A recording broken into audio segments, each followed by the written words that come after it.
Alright, hello guys, we're going to start a step-by-step video on how to manual swap your G37. I'm doing this the most budget way possible because I am poor.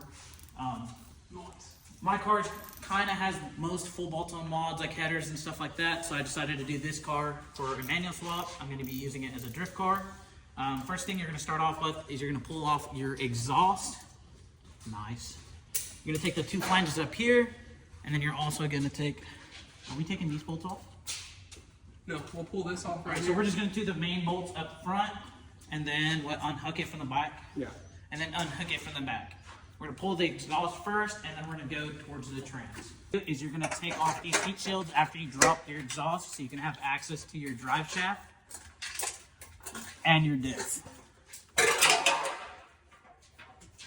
All right, your next step is to disconnect your auto shaft right here to your shifter, and then we're also going to be reusing these bolts, so make sure you keep them. We're going to be reusing this for the next drive shaft. And then you're also going to take off your bolts for your diff. A 17 to take off your bolts on your diff.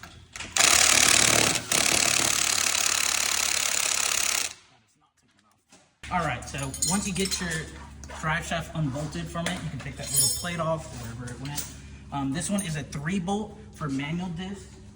They are a 4-bolt, so if you're trying to keep your stock diff, you're gonna have to switch your flange, which you can go to a Copart and get a G35 one, or if you can get a flange from a manual G37 or a 370Z, they should be the same, or you can use a diff out of one of those if you want to buy a diff.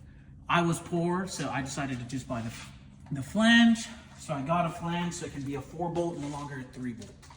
All right, so you're also gonna take this skid plate off to your subframe to get access to your torque converter bolts.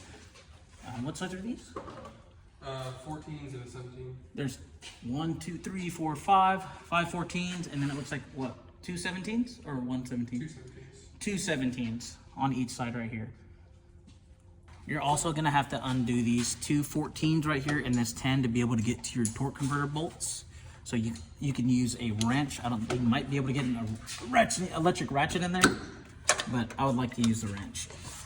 All right, after you get that plate off, there's gonna be bolts. They're 14mm bolts. We used a ratchet and a long 14, and you kind of have to fish it in there. It's kind of awkward. You also have to use a 19 and a ratchet to spin the crank while you do it. Use a smaller ratchet, because I wanted a ratcheting one. And then you'll spin it, each one, and then take off each one of those bolts. Sometimes they'll have Loctite on it if it's not factory, but if yours is factory, you'll have a better time than we did. After you get all your bolts out, how many did we have? 4. We had 4. There's gonna be 4 torque converter bolts. After you get those 4 torque converter bolts, you can start working on these bell housing bolts on the backhand side. They are gonna be 17s as well. There's going to be 2 right here, 1 up there. You can barely see it. There's going to be 2 right here, 1 right there. And there's going to be also another 2 right here, and then 1 up there. There is 2 up top. Correct? 2 up top in the middle?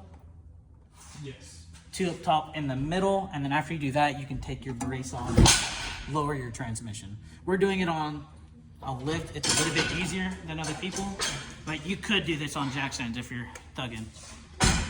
All the weight's gonna be on you. That's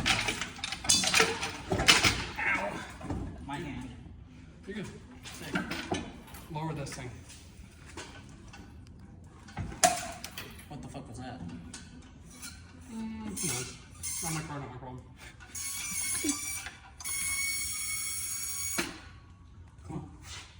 That hurt. And there you have it. An automatic trans pulled. Nice. After you get your trans out, you're gonna have to take out your flywheel bolts right here. You'll take every single one of these off. You're gonna have to change the pilot bearing after you do that, so you can fit the new trans. What else do we have to do? That's where you would put your new, so yeah, I would recommend getting a kit with a flywheel and clutch all together, so you can just buy the bolts. I had to buy my bolts off of eBay. You have to use a different bolts. You can't reuse the bolts for the auto trans. You will have to get the new flywheel bolts and the new pressure plate bolts because most kits don't come with new ones. So I would just either buy some used ones, or if you can go to a pick apart and go get some more, that'd be the best way to do it. So we pulled everything off, all the flywheel and everything. Our exhaust is off. My diff is getting sent to get welded because this is going to be a drift car now. But we're going to take off the brake tomorrow. We have to still cut the plate as well. Let me think what else we have to do. I just took my whole line all the way out. There's a trans line that connects right here. I just cut mine. You can plug yours. It honestly doesn't matter. But the line ran through right here. I would disconnect that line and get rid of it. It's not that bad. You just have to bend the shit out of it and cut it. I'm trying to think. We also have to take this pilot bearing off. Once we take that pilot bearing off, it should be our lives 20 times easier. Throw them back together, all good.